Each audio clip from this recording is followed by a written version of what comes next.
दंडवत हो.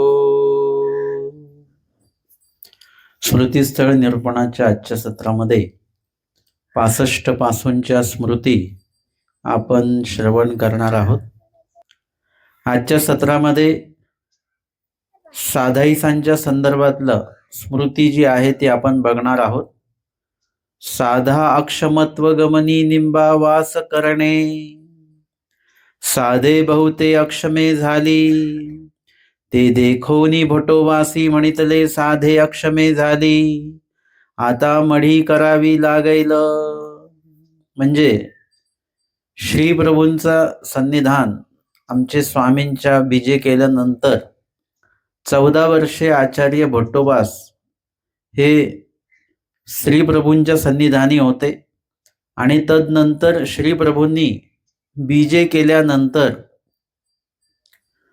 स्वामींनी जो काही आचार सांगितलेला आहे त्या आचाराचं अनुपालन करत असताना आचार्य भट्टोबा समस्त गुरुकुळाला घेऊन फिरस्ती स्थानवंदन असेल, स्वामी ज्या ज्या ठिकाणी अवस्थान स्वामींचं झालेलं आहे त्या ठिकाणी जाऊन स्वामींच्या लीळेंचं चिंतन, स्थानवंदन असं करत करत हा फिरस्ती आश्रम जो आहे तो सुरू असताना तोपर्यंत स्थायिक झालेले नाहीत भट्टोबास.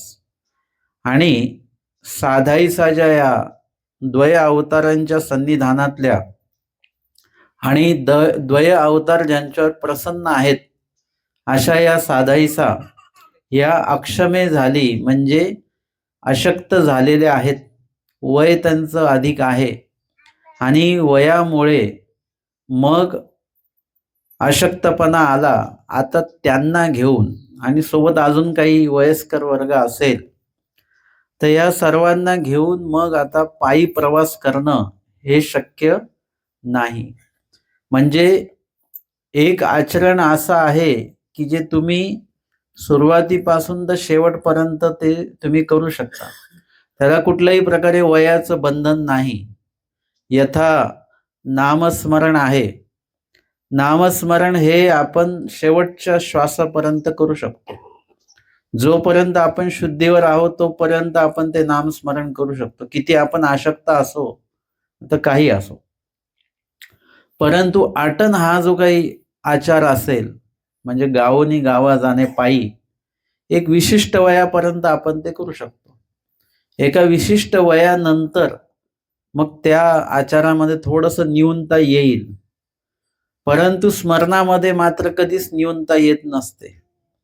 चिंतन किंवा विजन हा जो आचार आहे तो देखील असाच आहे की त्यामध्ये एका विशिष्ट वयापर्यंत आणि त्यानंतर देखील शेवटपर्यंत आपण तो आचार जो आहे विजन, शास्त्र चिंतन, हे जोपर्यंत आपली बुद्धी शाबूत आहे, शुद्धीवर आहोत आपण तोपर्यंत.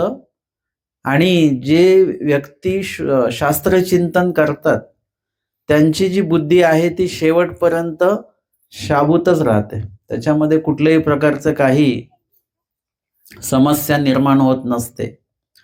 आणि म्हणून इथे शास्त्र चिंतन किंवा ईश्वराच्या नामाचं चिंतन, लीळेंचं चिंतन हे देखील शेवटपर्यंत करता येतं. परंतु काही शारीर व्यापार म्हणजे सेवा असेल किंवा पायी चालणं असेल, यावर थोडंसं नियंत्रण येऊ शकतं. आम्हाला जो मुख्य विधी सांगितला तो नामस्मरण हा विधी सांगितलेला आहे. मुख्य विधी जो सांगितलेला आहे तो देव आठवण्याचा विधी सांगितलेला आहे.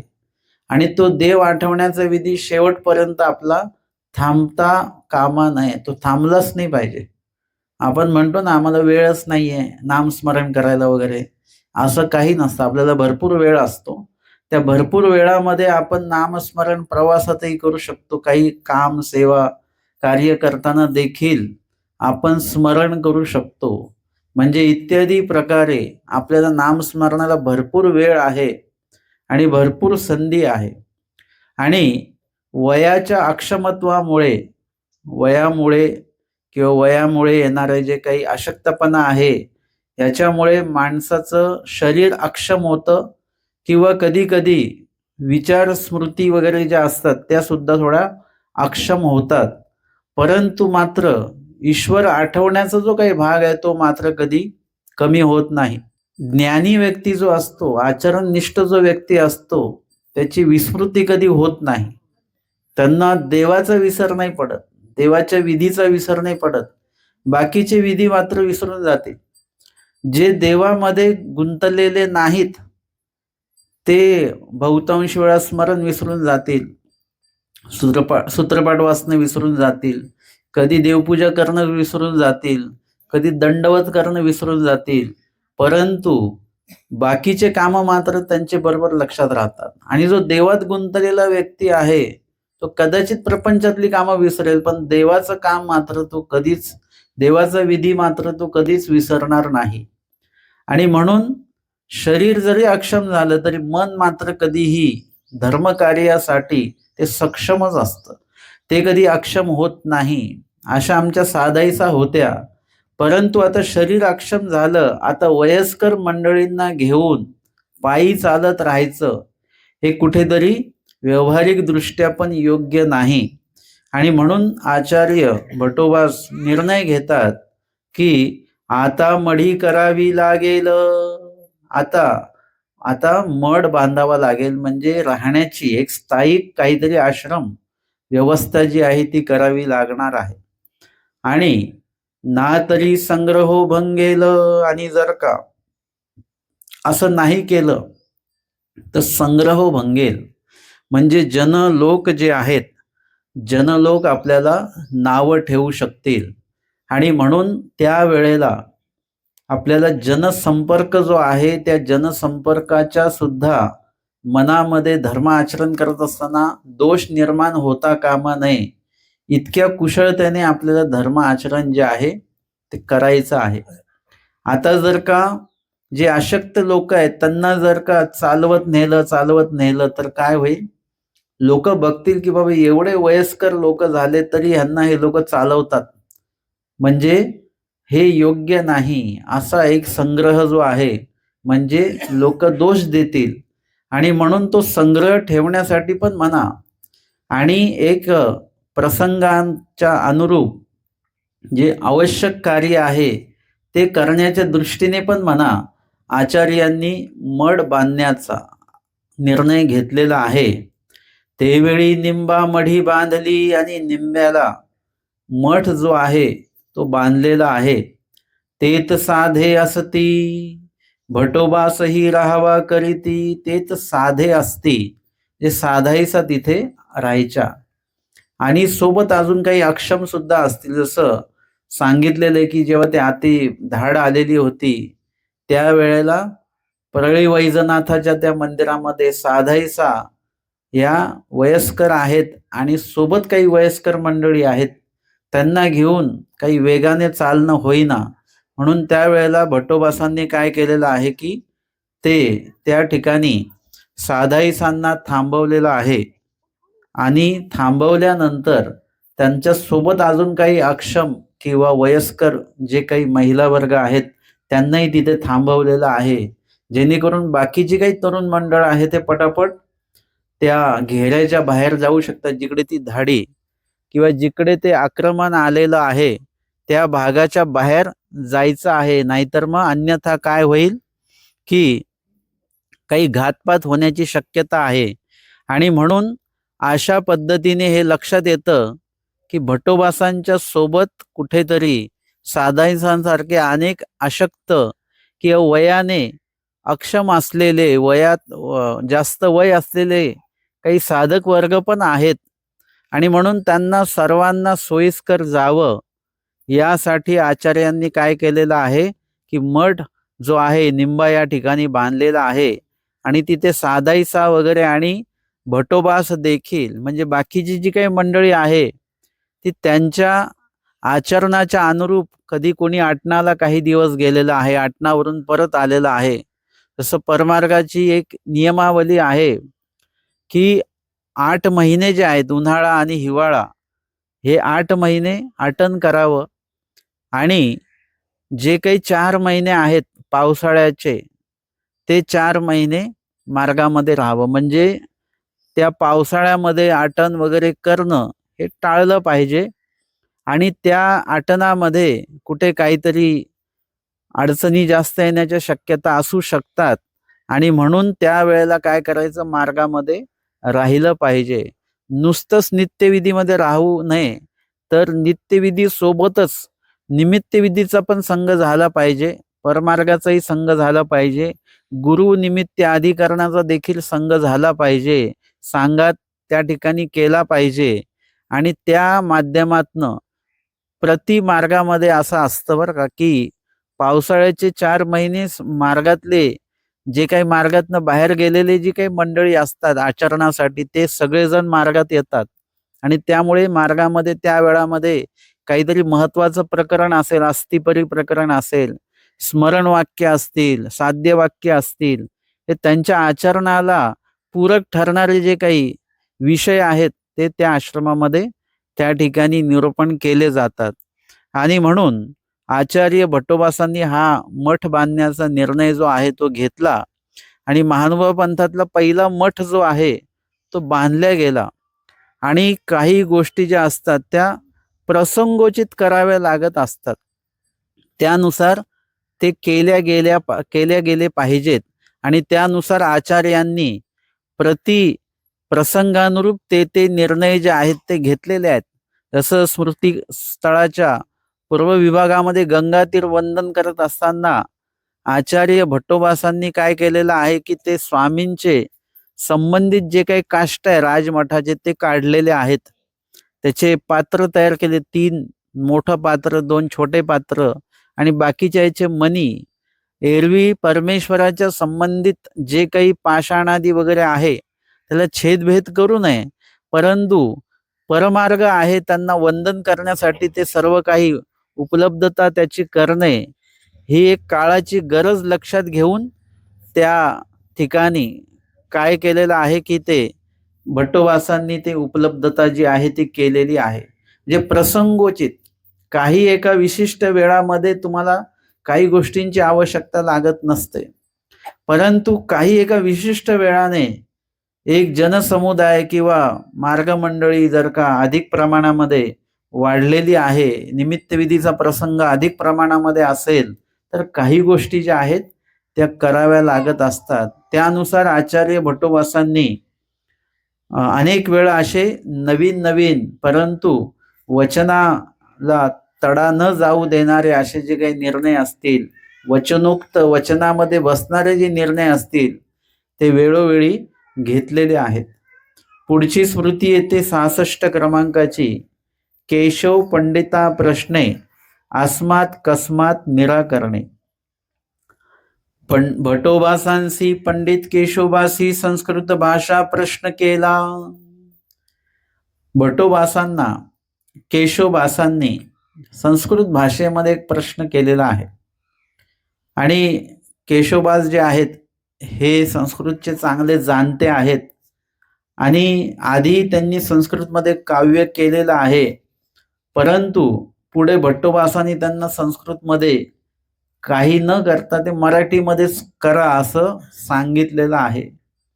आणि स्वामींनी आमच्या म्हणजे मराठी भाषेचं जे काही बीजारोपण आहे ते श्री चक्रधर स्वामींनी केलं आणि पूर्ण ब्रह्मविद्या शास्त्र जे आहे ते मराठी भाषेमध्ये निरूपण केलेलं आहे. नुसतंच मराठी बोलल्याने मराठी वाढत नसते बरं का, तर मराठीचं साहित्य तयार करावं लागतं.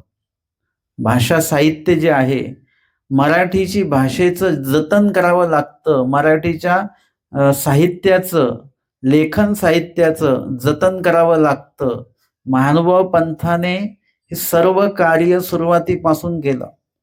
स्वामींची प्रेरणा त्या कार्यासाठी आहे आणि म्हणून महानुभाव पंथाने मराठी साहित्याला सर्वप्रथम लीळाचरित्र आद्य ग्रंथ जो आहे तो महानुभाव पंथाचा आहे. एरवी कुठल्याही पंथाने किंवा धर्माने मराठीला आद्य ग्रंथ दिलेला नाही. पहिला आद्य ग्रंथ लीळाचरित्र महानुभाव पंथाचा आहे. आणि असं म्हणतात की पुढे अनेक ग्रंथ निर्मिती झाली.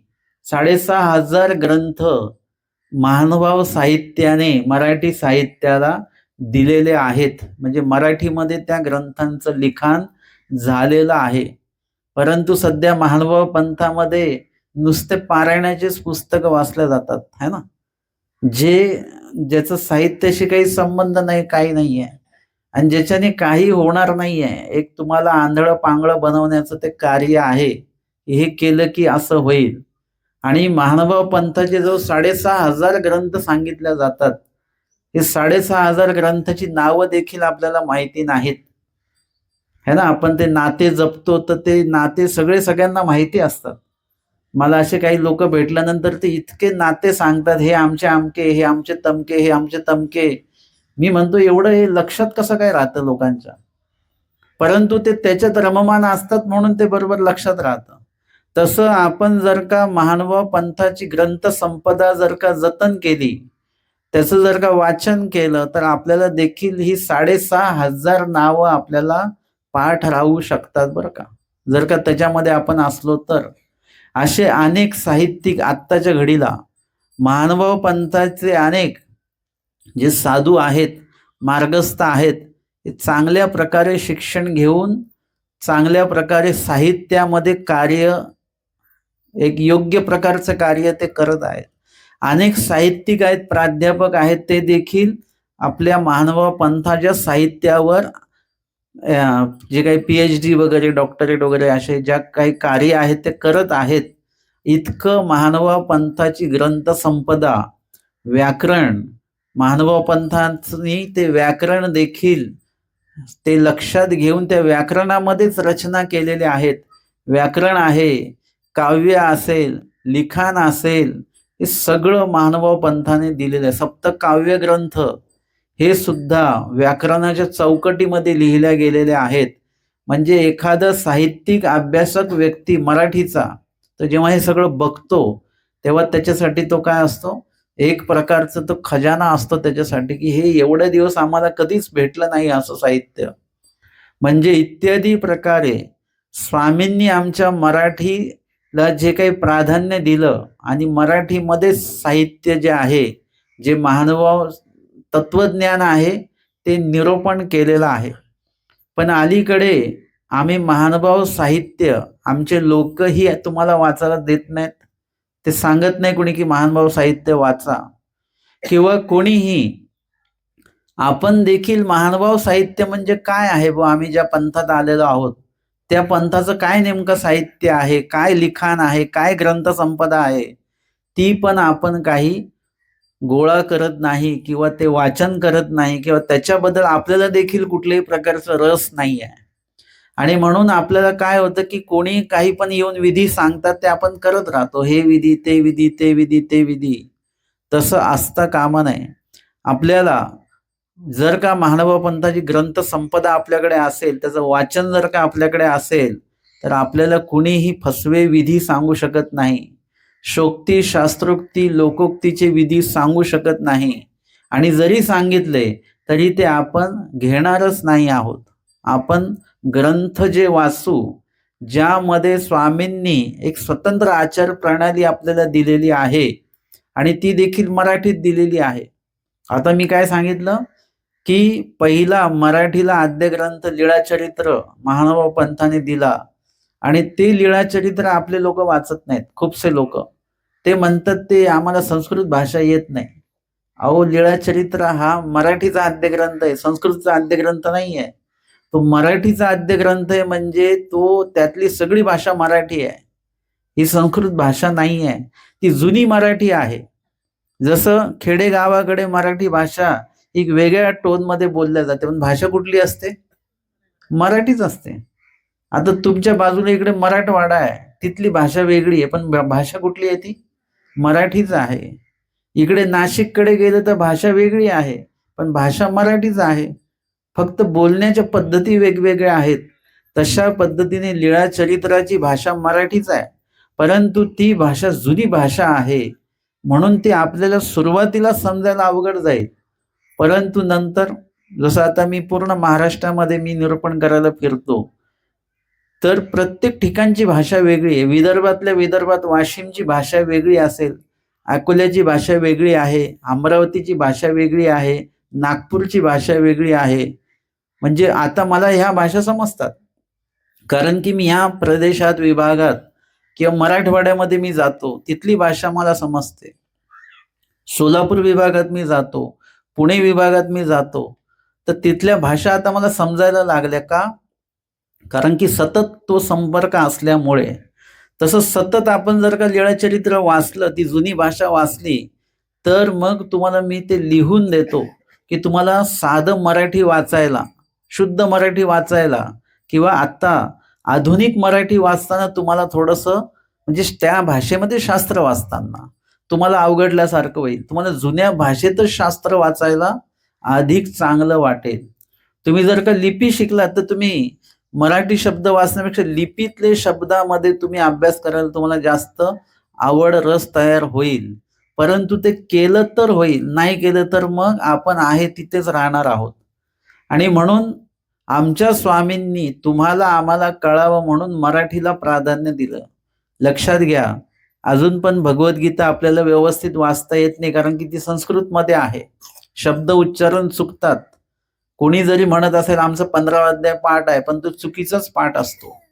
तुम्ही संस्कृत शिकून जेव्हा 15वा अध्याय म्हणाल, तेव्हा तुमच्याच लक्षात येईल की आपण किती चुकीचे उच्चारण त्याच्यामध्ये करत होतो. परंतु हे लक्षात घ्या की लीळाचरित्र संस्कृतमध्ये असतं तर काय झालं असतं, सूत्रपाठ संस्कृतमध्ये असतं, दृष्टांत संस्कृतमध्ये असते, आपल्याला काही समजलं नसतं, सगळं डोक्यावरून गेलं असतं. म्हणजे या ठिकाणी स्वामींचे हे मोठे उपकार आहेत की आपल्याला कुठलंही शिक्षण न घेता देखील हे शास्त्र कळू शकतं, कारण आपली भाषा मराठी आहे आणि स्वामींनी पण मराठी भाषेतच सांगितलेलं आहे. अन्य भाषिक जे आहेत ते मराठी शिकत आहेत आणि मराठीमध्ये आपलं शास्त्र जे आहे ते अध्ययन करत आहेत.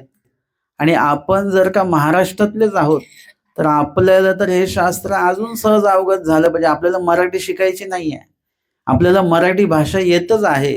फक्त जुने काही शब्द आहेत, त्याचं एकदा आपलं अवलोकन झालं की ते शब्द पण आपल्याला यायला लागतात. आमच्या स्वामींच्या लीळाचरित्रामध्ये येते की गोसावी बीजे केले. म्हणजे काय केलं?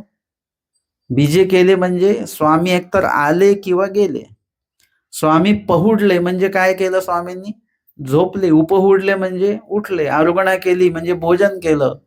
हे शब्द लीळाचरित्रात एवढ्या वेळा येतात की ते सहजच पाठ होऊन जातात आपले. गुळळा झाला, विडा झाला, हे सहज शब्द आहेत. हे पुन्हा पुन्हा ऐकल्याने ते आपल्याला अवगत होतात. आणि अशा प्रकारे जुनी मराठी काही अवघड नाही, इतकी गोड आहे. या नवीन आधुनिक मराठीपेक्षा सुद्धा, शहरी मराठीपेक्षा सुद्धा आमच्या स्वामींच्या काळातली जी काही मराठी आहे ती बोलत असताना इतका गोडवा त्याच्यामध्ये तयार होते. जे काही स्मृतिस्थळ आपण वाचतो आहोत ते सुद्धा त्या जुन्या मराठी भाषेमध्येच आहे. कसं आहे? एकू दिसू भटोबासांसी पंडित केशोबासी संस्कृत भाषा प्रश्न केला. संस्कृत भाषेमध्ये त्यांनी प्रश्न केलेला आहे.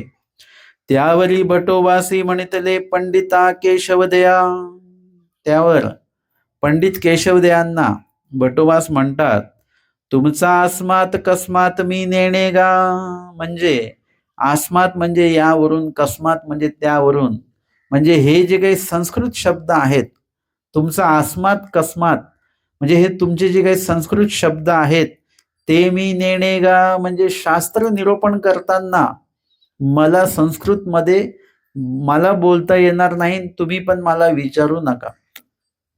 एरवी भटोबासांना संस्कृत येते, परंतु शास्त्र निरूपण जर का स्वामींनी मराठीत केलेलं आहे तर आपल्याला देखील, म्हणजे ज्या भाषेत ते आहेत त्याच भाषेमध्ये बोलायला आपल्याला देखील सोपं जाणार आहे.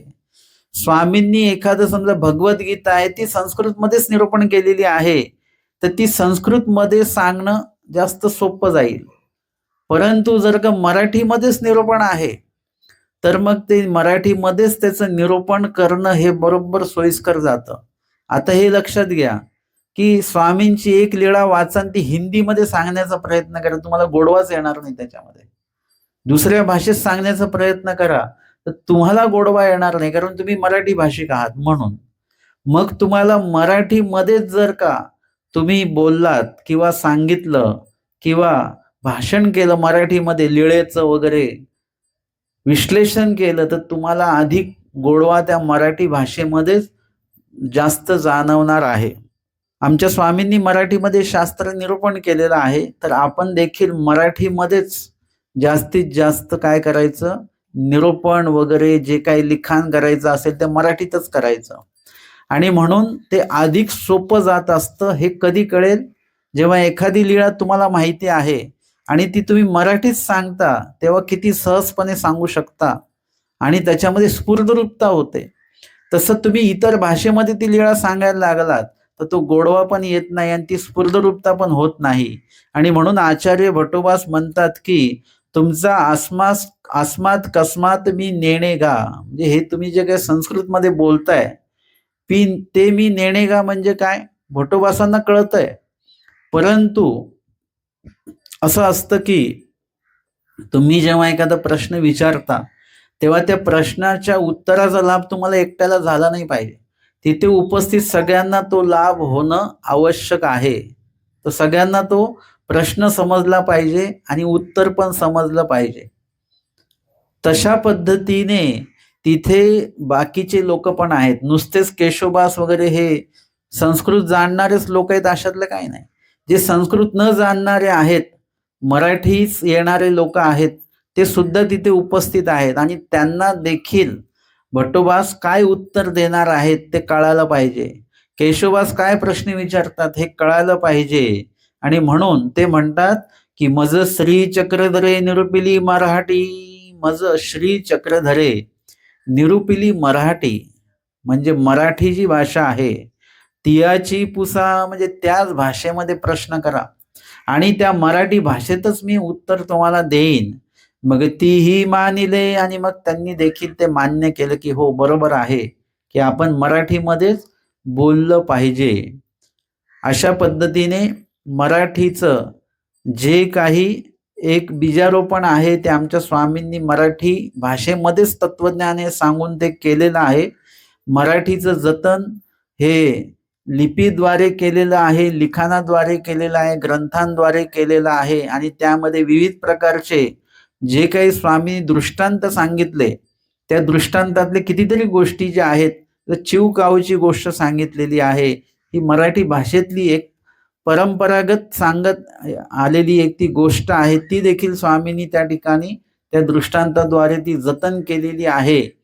आणि ते सांगत असताना व्याकरण असेल किंवा त्या दृष्टांतामध्ये विविध शब्द आलेले आहेत, ते शब्द देखील त्याच्यामध्ये रुमणं असेल वगैरे वगैरे, अशा शब्दांचं देखील जतन त्या लिखाणामध्ये निरूपणामध्ये आलं आणि पुढच्या टप्प्यात लिखाणामध्ये ते आलेलं आहे. म्हणून ते शब्दांचं देखील जतन जे आहे ते जतन त्या ठिकाणी केल्या गेलेलं आहे आणि आपोआप ते झालेलं देखील आहे. पुढची स्मृती येते 67 क्रमांकाची. पंडिता अभ्यासी मोठू प्रशंसा. एक वेळ भटोबासा पंडित बासांसी उद्धरण गोकवित होते. एक वेळ भटोबास पंडित बासांसी, एकदा भट्टोबास पंडित बासांना उद्धरण प्रकरण जे आहे ते उद्धरण प्रकरण घोकवित होते. म्हणजे त्याचा घोक घ्यायचा असतो. घोक घ्यायचा असतो म्हणजे गुरुमुखे ते घ्यायचं असतं आणि गुरुमुखेच त्याचा अभ्यास जो आहे तो करायचा असतो. अलीकडच्या काळामध्ये आपल्याला पुस्तकं उपलब्ध झाली अर्थाची. लोकांना वाटलं आपण घरच्या घरीच अभ्यास करू शकतो. तर पुस्तकं तर शाळेची पण आहेत, है ना. शाळा सुरू होण्याच्या आधी पुस्तकं घ्यावी लागतात आपल्याला. मग आपण घरच्या घरी अभ्यास करू शकतो का? त्याच्यासाठी शिक्षकांची गरज लागतेच. शिक्षकांच्याच माध्यमातून तो विषय जो आहे तो समजून घेता येतो, तो समजतो आणि तो लक्षात येत असतो. आणि म्हणून महानुभावपंथीय जे ब्रह्मविद्येचं जे तत्वज्ञान आहे ते देखील आपण जास्तीत जास्त गुरुमुखे अधिकरणांचे मुखे जर का ते घेतलं तर पुस्तकांमध्ये एक सीमित वाक्य आहे. ते जे वाक्य लिहिलेले तेच वाक्य तुम्हाला पुन्हा पुन्हा वाचायला मिळेल. परंतु गुरुनिमित्तांकडनं जेव्हा आपण घोक घेऊ तेव्हा प्रति वेळेला तुम्हाला अर्थ जो आहे तो वेगळ्या वेगळ्या पद्धतीने ऐकायला मिळेल. आणि प्रत्येक वेळेला त्या ठिकाणी परमेश्वराचं अधिष्ठान असल्यामुळे म्हणजे त्यांच्या सांगण्यामध्ये जे काही शब्द येतात त्या शब्दामध्ये परमेश्वराची परवानगी येत असते आणि त्याच्यामुळे तो विषय त्यावेळेला समजणं आपल्याला जास्त सोयीस्कर जात असतो, तेवढी योग्यता आपली वाढते. आणि म्हणून या स्मृतीमध्ये तो विषय पुढे आलेलाच आहे की उद्धरण घोकीत होते तव एक वाक्य पंडित बास विसरले. म्हणजे पंडित बासांना जे एक वाक्य भटोबासांनी सांगितलेलं होतं ते वाक्य त्यांनी ऐकलेलं पण देखील होतं, परंतु ते काही कारणामुळे म्हणा वगैरे ते वाक्य त्यांच्या लक्षात येईना एकदम. आणि मग ते वाटे जाता पंडित बासी भटोबासान ते म्हणितले. आणि रस्त्याने जात असताना पंडित बास जे आहेत ते भटोबासांना म्हणतात की भटो हे वचन कैसे, हे वचन कसं आहे बरं, हे अमक्या अमक्या विषयावरचं एक वचन तुम्ही म्हटलेलं होतं ते वचन कसं आहे बरं, असं भटोबासांना त्यांनी विचारलं. भटोबासी म्हटले बैसो मग सांग हो. म्हणजे आता ते विश्लेषणपूर्वक सांगावं लागेल, म्हणून असं चालता चालता नाही सांगता येणार, आपण एका ठिकाणी बसू आणि मग त्याचं मी विश्लेषण तुम्हाला सांगतो. आणि तव गंगे ब्राह्मण बैसले होते तेही म्हणितले. ते रस्त्याने जात असताना त्यांनी तो प्रश्न विचारलेला आहे आणि तो विषय त्यांनी सांगितला ते विषयाच्या अनुरूप. म्हणजे आता समजा आपण जर का विचारलं का हो ते स्वामींनी खोटं बोलू नये यावर एक कुठलं तरी ते वचन सांगितलेलं आहे, म्हणजे आपल्याला त्या वचनाचा भावार्थ माहिती आहे, पण वचनाचे जे शब्द आहे मूळ जे काही स्वामींनी सांगितलेले जे शब्द आहेत ते जसेच्या तसे आपल्याला माहिती असले पाहिजेत. आणि म्हणून त्यांनी ते विचारलं. मग ते जे ब्राह्मण बसलेले होते त्यांनी तो विषय ऐकला आणि त्या विषयावरचा श्लोकच स्वामींनी संस्कृतला श्लोकच तो म्हटलेला आहे. आणि म्हणून त्या ब्राह्मणांनी ते ऐकून ते म्हणाले यत क्रियते तत्कर्म. म्हणजे उद्धरणामध्ये हे वचन येतं यत क्रियते तत्कर्म म्हणून कर्म. म्हणजे कर्म कशाला म्हणावं या बाबतीमध्ये संस्कृत एक श्लोक होता असं त्यांनी त्यांना विचारलं. मग त्यांनी त्या ब्राह्मणाने ते ऐकलं, कारण हा संस्कृत मधला श्लोक आहे. तो स्वामींनी म्हटलेला आहे यत क्रियते तत्कर्म. म्हणजे जे केल्या जातं त्याला कर्म म्हणतात. यत क्रियते तत्कर्म म्हणून कर्म. कर्म शब्दे कर्म ही बोली जेते, कर्म शब्दे मळ ही बोली जेती. जे केल्या जातं त्याला कर्म म्हणतात, जे भोगायला मिळतं त्याला देखील कर्म असंच म्हणतात. हे कर्माचे भोग आहेत असं बोलतो ना आपण. म्हणजे जे जेवढं जेवढं तुम्ही क्रिया करता त्याला सगळ्याला कर्म असं म्हटलं जातं. मग ते त्याची विभागणी आपण करतो चांगलं कर्म आणि वाईट कर्म. चांगलं जे करतो त्यालाही कर्म म्हणतात, वाईट जे करतो त्यालाही कर्मच म्हणतात. त्याची विभागणी नंतर होईल, हे चांगलं कर्म हे वाईट कर्म. तशा पद्धतीने आपण जे विधी करतो ते देखील कर्मच आहेत. मग त्याच्यामध्ये चांगला विधी किंवा अविधी, विधी कर्म किंवा अविधी कर्म, म्हणजे जे जे केल्या जातं त्याला कर्म असं म्हटल्या जातं. आता हे झालं शारीरिक कर्म झाले. आता मानसिकेमध्ये सुद्धा जे विचार आपण करतो ना त्याला मानसिके कर्म असं म्हटलं जातं. आता आपण विचार करतो तेव्हा आपण काही हालचाल करत असतो का? नाही, आपलं फक्त मनामध्ये विचार सुरू आहे बसल्या बसल्या. ते विचार देखील आपण काय केलेत, केल्या गेले आणि त्याच्यामुळे ते देखील कर्मामध्ये मोडतात. कारण की जेही तुम्ही करता त्याची काहीतरी निष्पत्ती होत असते. मानसिके जर का विचार केला, हातपाय हलवले नाही, काहीच नाही केलं, मग ते निश्चिंत बसलेलो आहोत आणि नुसतं मनामध्ये विचार केला आपण, वाईट केला किंवा चांगला केला, त्याची निष्पत्ती होते. मग ती निष्पत्ती आपल्याला वाचिक कर्म करण्याकडे घेऊन जाते. मानसिक पहिली कर्माची निष्पत्ती होते आणि मानसिक निष्पत्तीनंतरच वाचिक निष्पत्तीकडे आपण जातो. कुठलीही निष्पत्ती सरळ वाचिक होत नाही, ती आधी मानसिक होते. मानसिक कर्म, मग वाचिक कर्म आणि मग शारीरिक कर्म, मग प्रत्यक्ष क्रिया आपण ती करत असतो. त्याच्याशिवाय ती क्रिया होत नाही. प्रत्येक शारीरिक क्रियेला मानसिक आणि वाचिक क्रियेचं अधिष्ठान आधी असावं लागतं. प्रत्येक वाचिक क्रियेला मानसिक क्रियेचं अधिष्ठान जे आहे ते असावं लागतं. आणि म्हणून इथे सांगितलं गेलं की यत् क्रियते तत् कर्म, जे केल्या जातं त्याला कर्म असं म्हणतात. ऐसे अवघे उच्चारिले, म्हणजे एका संस्कृत याच्यामध्ये तो जो काही श्लोक आहे, तो अन्यतरीचा श्लोक आहे, तो आमच्या स्वामींनी म्हटलेला आहे. तो जसंच्या तसा त्यांनी पूर्णच्या पूर्ण म्हणून काढलेला आहे त्या व्यक्तीने, त्या ब्राह्मणाने. तव भटोबासी म्हणितले पंडिता तू पुसते होतासी ते हे गा. तुम्ही जे विचारत होते ते हे आहे बरं का, त्यांनी ते म्हटलं तेच आहे. आता त्यांनी प्रश्न कोणाला विचारलेला? भट्टोबासांना विचारलेला. उत्तर कोणाकडनं आलं पाहिजे? भट्टोबासांकडनंच आलं पाहिजे. पण ते उत्तर आलं कोणाकडनं? ते दुसऱ्या व्यक्तीकडनं ते आलेलं आहे. आणि भट्टोबासांनी त्यांना सांगितलं, आता पुन्हा पुन्हा काही निरूपण करण्याची आवश्यकता नाही, तुम्हाला ज्याचं उत्तर पाहिजे होतं ते हेच आहे असं म्हणून भट्टोबासांनी त्यांना म्हटले. तेही म्हटले भटो ते हे नव्हे की, ते म्हणाले नाही, ते हे नव्हे की म्हणजे ते अशा पद्धतीने मला नको, किंवा यांच्याकडनं ते मला नको आहे. तुम्ही परावाचा बोलाल ते होय, म्हणजे तुम्ही जे बोलाल गुरुमुखे आलं पाहिजे. आचार्य भट्टोबा जे बोलणार आहेत तेच जे काही श्लोक आहे ते दुसऱ्या व्यक्तीने म्हटलेला आहे, किंवा दुसऱ्या व्यक्तीने जो श्लोक म्हटलेला आहे तोच आचार्य आता परत सांगणार आहेत. परंतु फरक कसला आहे? मुखाचा फरक आहे. अन्यमुख आहे आणि गुरुमुख आहे. तर आपल्याला शास्त्र घेताना कोणाकडनं घ्यायचं आहे? एक तर ईश्वरमुखे घ्यायचं आहे. मग आता ईश्वरमुख नाही आता आपल्याला, कारण की आता स्वामी नाही आहेत, श्रीमुखी आपल्याला शास्त्र ऐकायला मिळणार नाही. मग कुणाकडनं ऐकायचं? ना ईश्वर अधिष्ठित जे आहेत, देवाने ज्यांना अधिष्ठित केलेले आहे, आपण म्हणतो ईशाधिष्ठित म्हणजे काय?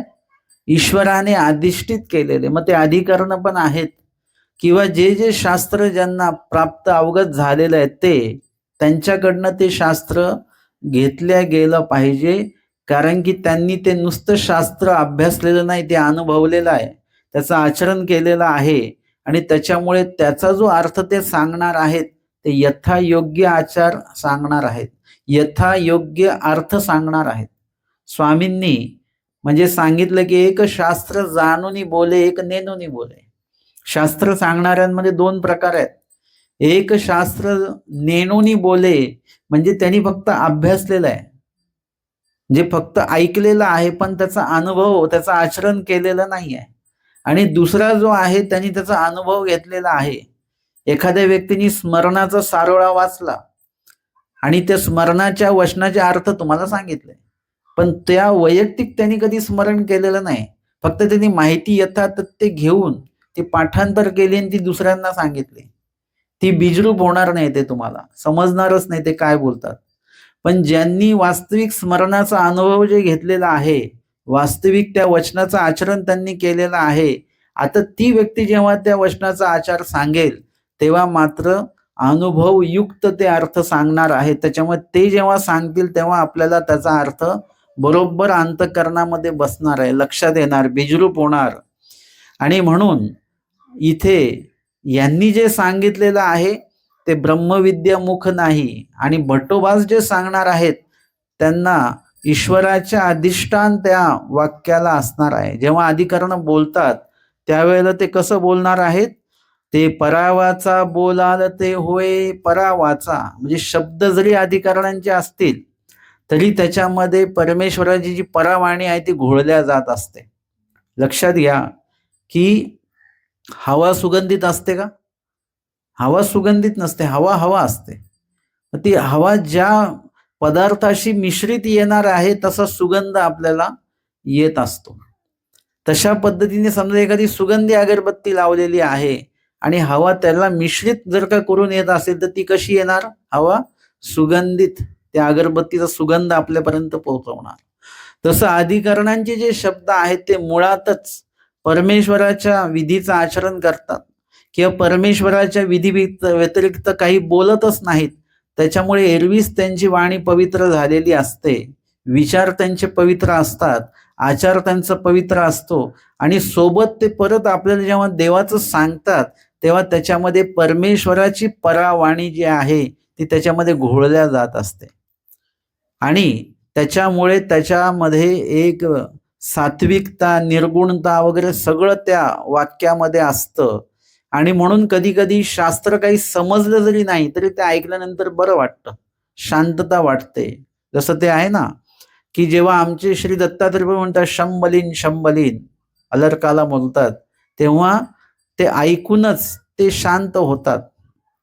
तिचे तिन्ही ताप जे आहेत ते तिकडे निवारण होऊन जातात. का? ते वाणी अमृत वर्षणी की, म्हणजे त्या वाणीमध्ये अमृत आहे. स्वामींच्या त्या जी काही हे आहे परा घोळल्या जाते त्या शब्दांमध्ये, म्हणजे ते एक प्रकारचं अमृत त्याच्यामध्ये घोळल्या जातं आणि त्याच्यामुळे त्याचा जो असर आहे तो एक वेगळा होत असतो. आणि म्हणून निरूपण प्रसंगी आपण उपस्थित का राहावं, त्याचं कारण ते आहे की त्या ठिकाणी परमेश्वराच्या प्रवृत्तीने एखादा विषय तुमच्यापर्यंत निरूपिल्या जात असतो.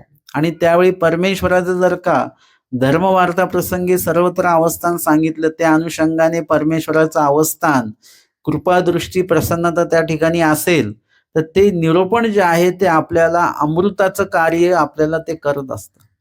आमच्या शांताबाईचा एवढ्या जळत होत्या, तर आमच्या स्वामीचे 2च वाक्य त्यांनी ऐकले आणि एकदम शांत झाल्या. म्हणून त्यांचं नाव काय झालं? माईमबाईसे होतं, तर त्यांचं नाव काय झालं? शांताबाईसे. म्हणून त्यांच्या मूळ नावाने त्यांना कोणीच ओळखत नाही, शांताबाईच्या नावानेच त्यांना ओळखल्या जातं. कारण की ती शक्ती परमेश्वराच्या शब्दांमध्ये आहे, ती आवड, तो वेद परमेश्वराच्या शब्दात आहे. आणि ते परमेश्वराचे शब्द जेही कोणी बोलतील तर त्या शब्दातनं ते कार्य ते होत असतं. आणि म्हणून ते म्हणतात की तुम्ही जे परावाचा बोलाल ते होय. या उपरी भट्टोबासी म्हटले, पंडितासी ये मार्गीचा उमटू झाला गा. म्हणजे पंडित बासांना काय झालेलं आहे की या मार्गाचा आता उमट त्यांना झालेला आहे बरं का. म्हणजे त्यांना लक्षात यायला लागलं की शास्त्र कुठून ऐकावं, कुणाकडनं ऐकावं, हे त्यांच्या आता हा उमट त्यांना झालेला आहे की गुरूंकडनं ऐकलं पाहिजे किंवा अधिकरणांकडनं ऐकलं पाहिजे. आणि मग पंडितबास जे आहेत, म्हणजे हे दामोदर पंडित आहेत, आणि त्यांना भट्टोबासांनी हे म्हटल्यानंतर पंडितबास म्हणतात, भटो मज इतुके दिवस ऐसे होते जे मी तुमची मार्गीची अवघेची जाणे. लक्षात घ्या हे वाक्य. पंडितबास ही विद्वान व्यक्ती आहेत बरं का, साधे सुधे नाही आहेत ते. परंतु ते काय म्हणतात की इतके दिवस मला असं वाटत होतं की मी या मार्गाचं, म्हणजे तुमच्या या ब्रह्मविद्येतलं मला सगळं काय येतं असं मला आत्तापर्यंत वाटत होतं. असं अनेकांना वाटत असतं बरं का, की आमचं अभ्यास झालेला आहे, माझं हे झालेलं आहे, माझं ते झालेलं आहे. काही लोक म्हणतात आमच्या वडिलांचा सगळा अभ्यास झालेला आहे. काही म्हणतात आमच्या काकांचा सर्व अभ्यास झालेला आहे बरं का. ते कुठे असतात काका? ते घरीच असतात. मग घरीच असतात, मग अभ्यास कसं काय झालेला आहे? अभ्यास झालेला माणूस कधी घरी राहत नाही. निळभट्टांना अभ्यास झाला एकाच वाक्याने, घरी राहिले का ते? नाही राहिले. भट्टोबासांचा अभ्यास झाला, लक्षात आलं, तेव्हापासूनच घर सोडत सोडत सोडत 6व्या भेटीपर्यंत, 7व्या भेटीपर्यंत, 6व्या भेटीला देव कळाले, बोध झाला, आणि 7व्या भेटीला तर अनुसरले ते. म्हणजे माहीमभट्टांना देव कळाल्यानंतर खूपच कमी वेळामध्ये लगेच त्यांनी घर सोडलेले, ते घरी राहत बसले नाहीत. म्हणजे इत्यादी प्रकारे आपल्याला अभ्यास झाला की नाही झाला हे कशावरून कळेल? आपल्या क्रियेवरून कळतं की आपल्या क्रिया करण्याचा वाहो कसा आहे, विधी करण्याचा वाहो कसा आहे, त्यानुसार आपला अभ्यास झाला की नाही झाला हे आपण ठरवायचं नसतं. हे त्या क्षेत्रातली तज्ज्ञ व्यक्ती जी असेल त्यांनी ते ठरवायचं असतं, अधिकरणाने ते ठरवायचं असतं. आपलं आजारपण गेलं आणि मी चांगलं झालो हे आपण घरच्या घरी ठरवतो का? नाही. त्याच्यासाठी परत आपण आपलं काहीतरी रक्त तपास वगैरे हे ते सगळं केलं जातं आणि मग ते सांगतात हो आता तुमच्या रक्तात काही नाही बरं का, आता सगळं व्यवस्थित आहे, तुमचं सगळे रिपोर्ट चांगले आलेले आहेत. म्हणजे हे सुद्धा आपल्याला तिकडून लक्षात घ्यावं लागत असतं. आणि म्हणून इथे ते म्हणतात की आतापर्यंत मला असं वाटत होतं की जे मी तुमची मार्गीचे, तुमची म्हणजे अनुसरण मार्गाचे किंवा मार्गाचे जे काही शास्त्र आहे हे मला सगळंच माहिती आहे असं मला आतापर्यंत वाटत होतं. परी आता ऐसे झाले जे ये मार्गीचे काहीची नेणे. पण आता जेव्हा अभ्यासाला सुरुवात केली, हे लक्षात घ्या बरं का. तुम्ही ज्या दिवशी अभ्यासाला सुरुवात कराल त्या दिवशी तुम्हाला हे लक्षात येईल पहिलं, की आपलं तर काहीच अभ्यास नाहीये. आपण तर शून्यच आहोत. आत्ता आपला अभ्यास सुरुवात झाला असं ज्या व्यक्तीला लक्षात येतं त्याच व्यक्तीचा अभ्यास होऊ शकतो बरं का. नाही तर अभ्यास करताना म्हणलं हे तर माहिती आहे मला, हे तर माहिती आहे मला, हे तर माहिती आहे मला, म्हणजे असं जर का असेल तर त्या व्यक्तीचा अभ्यास होऊ शकत नाही. म्हणून शास्त्र ऐकताना नेहमी कसं असलं पाहिजे, तृप्तपणाने आलं पाहिजे, की बस झालं आता. 30 लीळा उद्या तुम्ही परत ऐकाल तर अजून वेगळं काहीतरी त्याच्यातनं तुम्हाला दृष्टिकोन दिसेल. 30 लीळा जर का तुम्ही परत उद्या ऐकाल, परत वाचाल, परत ऐकाल, चिंतन कराल, परत नवीन नवीन त्याच्यामधनं मिळेल. आता स्मृतीस्थळ मी परत सुरुवात केली तर आता सांगत असताना असं लक्षात आलं, त्या दिवशी एक स्मृती मी वाचली वाडी नागपूरला, तर तिथे ते वाचताना एक शब्द असा आला की त्या शब्दावर मी कितीतरी वेळ बोललो आणि त्यांना मी हे पण सांगितलं की मागच्या वेळेला देखील मी स्मृती वाचलेली, हा शब्द वाचण्यात आला, पण या वेळेला मात्र ह्या शब्द मला जास्त तिकडे लक्ष केंद्रित जास्त झालं. मागच्या वेळेस त्या शब्दाकडे मी जास्त लक्ष केंद्रित झालो नव्हतो. यावेळी त्याचा एक वेगळा अर्थ मला उमगला. म्हणजे अशामुळे काय होतं की आपल्याला ज्या दिवशी कळतं की आता जर का मी म्हटलं माझं स्मृतीस्थळ एकदा वाचून झालेलं आहे, अर्थ सांगून झालेला आहे, आता परत सांगण्याची काही गरज नाही, पण मी परत तिसऱ्या वेळेला जेव्हा सांगेल तेव्हा अजून माझ्यासाठीच काहीतरी नवीन असेल, सांगणाऱ्यासाठी बरं का. ऐकणाऱ्यांसाठी नवीन असेल तो त्यांचा भाग, पण सांगणाऱ्यासाठी पण काहीतरी नवीन नवीन त्याच्यामध्ये येत असतं. म्हणून शास्त्र सांगताना आणि शास्त्र ऐकताना कधी तृप्तता नसली पाहिजे, अतृप्त राहिलो पाहिजे आपण, आणि पुन्हा अजून काय असेल, अजून काय असेल असा भाव त्याच्यामध्ये आपला असला पाहिजे. आणि ते म्हणतात की आता तर मला असं वाटतंय की ऐसे झाले जे ये मार्गीचे काहीची नेणे. म्हणजे मला काहीच नाही माहिती. मला जे वाटत होतं मला खूप माहिती आहे, आता कळायला लागले की मला काहीच नाही माहिती. ऐसे जाणितले भटो, म्हणजे असं माझ्या आत्ता लक्षात आलं बरं का. तव भटोबासी म्हणितले, म्हणजे दामोदर पंडित आता काय झालेले आहेत की सर्व सोडून जे आहेत ते अनुसरण घेण्यासाठी इथे आलेले आहेत. म्हणजे इतक्या दिवस वासनिक दशेतला अभ्यास होता, आता अनुसरण दशेतला अभ्यास आहे, आणि त्याच्यामुळे त्या ठिकाणी हा बदल त्यांच्या मानसिकतेमध्ये झालेला आपल्याला दिसतो. आणि भटोबास म्हणतात, पंडिता जाणितले ते आत्ताची गा, आत्ताच तुम्ही खरं जाणलं बरं का. म्हणजे इतक्या दिवस जो काय होतं तो समज गैरसमज असेल, पण आत्ता मात्र उमट झालेला आहे, लक्षात आलेलं आहे तुमच्या. जाणवून नेणे तो सदैव नागा गोसावी म्हटले, जवळ जाणता तव तव नेणता. जसं जसं तुम्ही जाणकार होता ना तसं तसं तुम्हाला नेणीव भावत असते, आणि ज्याला जाणीव भावत असते ना तो झाला अहंकार, की मला सगळं माहिती आहे, मला सगळं माहिती आहे. हा भाग काही उपयोगाचा नसतो. जेवढी जाणीव होईल तेवढा तो व्यक्ती अजून नवीन शिकायचा आहे, अजून नवीन शिकायचं, अजून नवीन शिकायचं आहे. अशा प्रकारे ज्याचा प्रवास सुरू राहतो ज्ञान घेण्यामध्ये, तो व्यक्तीचा अभ्यास अफाट होतो आणि सगळ्या बारकाव्यानिशी तो अभ्यास होत असतो. असा वरवडे अभ्यास होत नाही. वरवडे झालेला अभ्यास आज पाठ केला तर उद्या विसरून जाऊ आपण. 1 महिना पाठ केला तर दुसऱ्या महिन्यात विसरून जाऊ आपण. 1 वर्ष पाठ केलं तर दुसऱ्या वर्षात विसरून जाऊ. 10 वर्ष केला ना तर 11व्या वर्षी आपण विसरून जाऊ अभ्यास. हा अभ्यास असा आहे. या अभ्यासाला जन्म द्यावा लागतो, सतत पाहावं लागतं. आता मी जरी किती स्मृती वाचत असलो काही, तरी ही स्मृती सांगताना ती मला पहिले वाचून घ्यावी लागते. कारण की का?